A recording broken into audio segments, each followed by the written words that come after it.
பழைய காலத்துல ஒரு சின்ன கிராமத்துல பாலசுப்ரமணியன்னு ஒரு நல்ல மனசு கொண்ட விவசாயி வாழ்ந்தான். அவன் தினமும் விவசாயம் செஞ்சு தன்னோட குடும்பத்தை நல்லா வச்சு பாத்துக்கிட்டான்.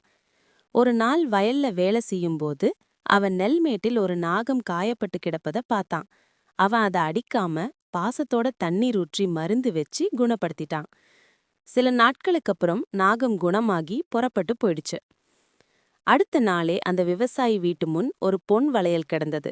அதிலிருந்து தினமும் அவன் வீட்டில் செல்வம், நலம், மகிழ்ச்சி பெருக ஆரம்பித்தது. கிராம மக்கள் எல்லாரும் இதனை நாகம்மாள் அருள் என நம்பினர்.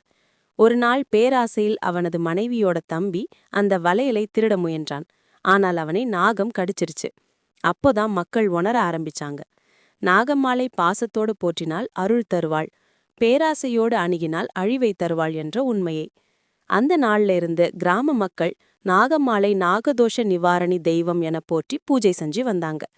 பாசமும் நன்றி உணர்வும் கொண்டவர் எப்போதும் தெய்வ அருளை பெறுவார்.